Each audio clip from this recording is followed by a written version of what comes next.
Yo, yo. What up? It's Elder Harman, another Wonderlich. Up here, no Mac. Just emailing again. Ow. Just thought I'd make a quick recording about the week. We had a pretty good week this week. Last Monday, I don't remember what we did at all. But Tuesday was a good day. Tuesday, our investigators, the Reyes, drove us down to the Christmas gathering that we had for the mission down in Quincy. They drove us down on Tuesday morning, so that was super cool. The Christmas gathering was fun. We had lunch when we got there. The members' house was massive. It's ridiculous. There was 105 missionaries there, and there was still plenty of room in the house. And then, then we all went in and we had a little program thing where each zone sang a musical number and shared a Christmas message or some kind of message. And so that was cool. Our zone sang O Come Emmanuel by, who was it by? What was the version? Haste the Day. By Haste the Day, their version. What?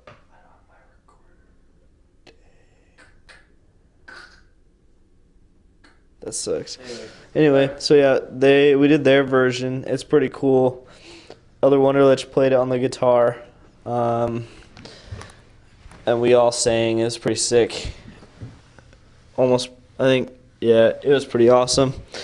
And then we just shared a little message. And then we watched a show called Ephraim's Rescue, and that's a pretty good show. If you haven't seen that, definitely recommend it. It's a little cheesy, but it's pretty good. It's pretty funny.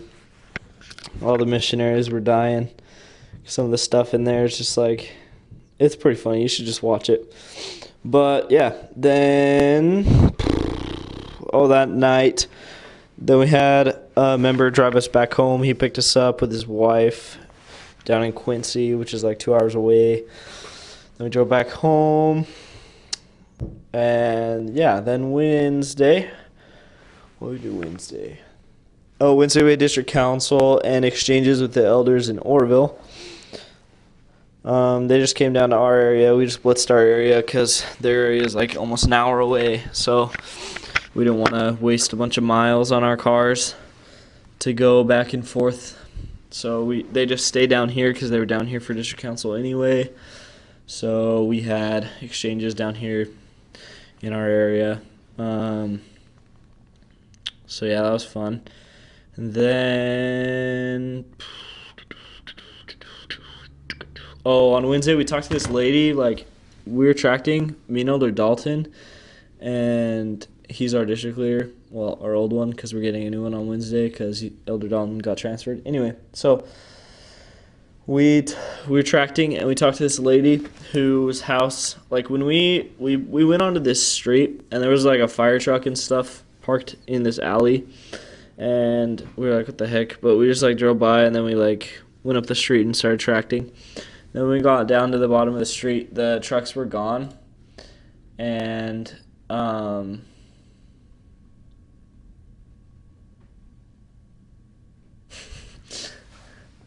anyway, the trucks were gone, and so we went back and we talked to the people. This lady's house had just gone up in flames. She was at work, and she left a hot plate on inside, and one of her dogs knocked it over. It was actually pretty sad. One of her dogs knocked it over, and then her whole apartment just went up in flames. The whole entire inside is completely destroyed, and she had 3 dogs and 2 cats in there, and they all died as well. She had them in a plastic bucket outside. It was pretty nasty to see, honestly. But so we talked to her. She was just obviously had a lot of emotions going. Her house had just burned down, and her animals were killed inside as well. So that was pretty sad. But we talked to her for a little bit. She didn't seem she was kind of ornery. So we just gave her our phone number and a pamphlet, and she was leaving with her friend anyway to go somewhere to like take care of something. So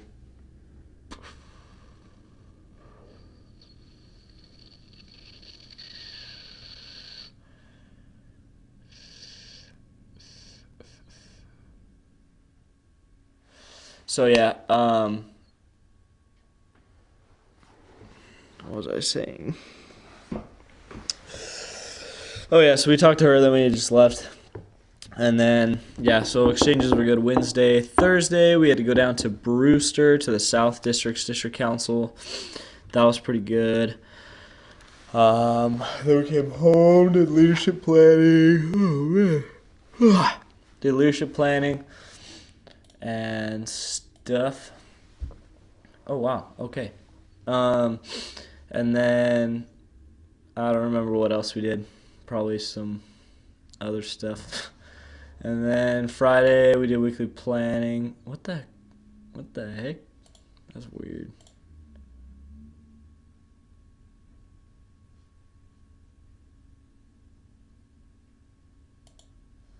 Interesting. Anyway, we did weekly planning, and what the crap? Okay. So, yeah. Then let's see.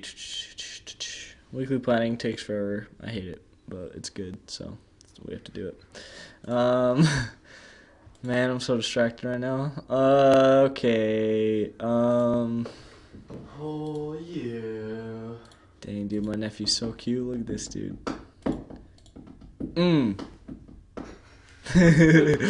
So cute. Look at that curly hair. Aw, dang. Yo, that's weird. Okay, anyway, so. That's weird. Dang. Wow. That bow tie, though. What a little model. Dang. Is this still recording or not? Yeah. Oh. Yeah, it's happening. I don't understand this, but whatever. Anyway, so. Dang. Oh, Yeah. snap. Yeah. Do a macaroni pie. So this week was good. I'm just super distracted right now. Dang, he's like a model, dude.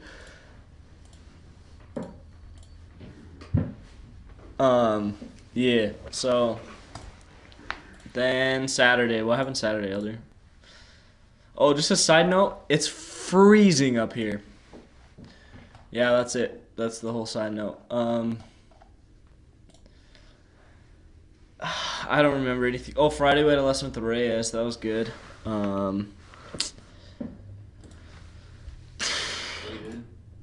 Yeah. We talked about what did we talk about? Oh, we talked about the importance of Joseph Smith and kind of like the role that he played. And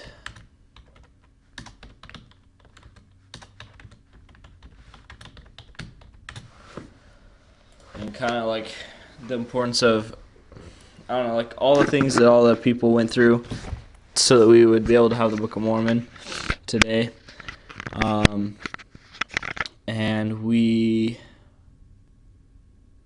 watched Elder Holland's testimony of the Book of Mormon. If you haven't seen that, it's on LDS.org. Look it up. Just type in testimony of the Book of Mormon. Look for Elder Holland's video. It's like 5 minutes long. Super good.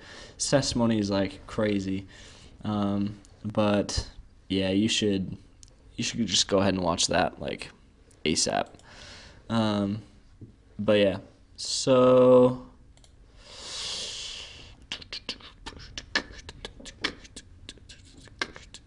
yeah, I don't know what else to talk about. Oh, yesterday was good. We had church. After church, we went to help. Oh, Saturday we had service with a recently returning less active. His name is Michael Blake. He's super cool. He's a sheriff up here. Super cool guy. We did some service for him. Then on Sunday, this is kind of like goes together. So on Sunday we went and helped the high priest move a wood burning cook stove into these people's house. It's Michael Blake's parents. Well, father and stepmom, I guess, or something like that. I'm not sure. Anyway, so we went and helped them move this wood-burning cook stove into their house. These people are in an interesting situation. I won't go into details, but they don't use electricity at all. They have completely disconnected power from their house. No cell phones are allowed on the premises. They're using oil lamps for light and heat in the house. They have tin, like foil and things, all on the walls, and a bunch of different kinds of woods and plastics and things layered up on the whole entire walls, all the ceilings, everything. It's like basically completely dark in there all the time. They have to use flashlights to see. They're very interesting. Like I said, I'm not going to go into details on exactly why, but yeah. So they don't want anything to do with electricity or power or anything, which is kind of hard to do in the 21st century, which we live in today.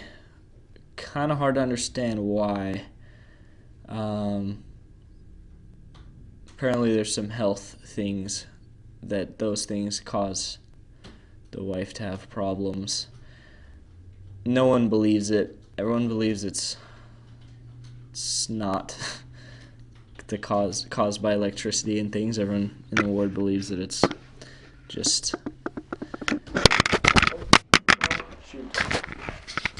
sorry, I dropped it. Everyone thinks that the wife's just a little crazy, and the husband just is bending over backwards to please her, and it's ruining his life. Anyway, it's a long story, but we helped him move this wood stove into there. Man, it was pretty not very heavy at all, and we had like a crew of like 7 guys because they thought it was like this huge cast iron thing that was gonna be like super heavy, and we had to drive up into the mountains, like in the boonies. We were driving for like 45 minutes with this member to get up there. I fell asleep in the car. I don't even remember. It was crazy, but it was pretty far up there. And so then we got it. It was like not even heavy at all. We put it in this trailer, took it back down to their house. Like 45 minutes later, we got to the house, put it in there, and left. So yeah, it's a very interesting situation, but yeah. So that's what we did yesterday, and then we went to dinner, and then in the nighttime, yeah, just did some missionary stuff. Oh, something super cool the elder one Alicia and I are doing. So here in the mission, there is a stereotype, I guess you could say, that that at 8 o'clock, from 8, because we work till 9 o'clock, unless we're in a lesson, then we have to be home at 9:30. So, usually you're home at 9 because it's not a lot of people like to have set lessons, at 8 o'clock to 9, which, I don't know, a lot of people do, but some people don't, especially on a weekday. They got kids that they need to get to bed. So, that's understandable, so usually the 8 o'clock hour, a lot of missionaries are afraid to tract because they think it's late. They don't want to make the people unhappy. They don't want to, those kind of things. They think people are going to bed, which is true, but it doesn't matter. Anyway, so we are doing a little experiment. We have been tracting at 8 o'clock almost every night for the last week or so, and it's been working out very, very well. We figured we wanted to talk about it with our zone and kind of get people not thinking that way and get them to stop being afraid to tract at 8 because all they do is waste time and drive around and waste a bunch of miles and time, and it's a waste of time. So we want to get that out of everyone's minds. The fact that, oh no, it's 8 o'clock, it's too late, we can't tract. Not true. So we have to do it to be able to back up our word. Anyway, so we've been experimenting with it, and the other night was super cool. It was 8 o'clock. We didn't have anyone to go by. We didn't have any appointments or anything, so we're like, okay, let's tract. So we picked a street, said a prayer, and we went out to track the street. We knocked on a total of 5 doors in that hour of tracting. 3 of the people we were able to talk to and share a lot of pretty solid things with them. One of them we set up a return appointment for this week. We were going by her on Wednesday. Her name is Gloria. She has 3 little kids. She's super cool. And yeah, so in that hour we found 3 super solid, really good potentials in that hour of tracting, in the hour of 8 o'clock to 9 o'clock. And the other 2 doors of the 5 that we knocked, nobody answered. So everyone we talked to, it worked out. And obviously that's not how it goes every night. There's people who get mad at us, tell us it's too late. But that doesn't mean anything. Just because it's 8 o'clock or if it's 4 o'clock, if the people are ready for the gospel, they're going to be ready no matter what time of day it is. So that is what we are proving. So we can back it up with our word when we talk about it with the zone, next zone training meeting. Anyway, so yeah, that's what we've been doing. So that was a pretty cool experience. This thing's way too long. It may not send, so I'm going to go. But yeah, super good week. Love you guys. Transfers were this week, but Elder Wunderlich and I are staying. What? We got another transfer together at least. So yeah, we'll talk to you later. Deuces.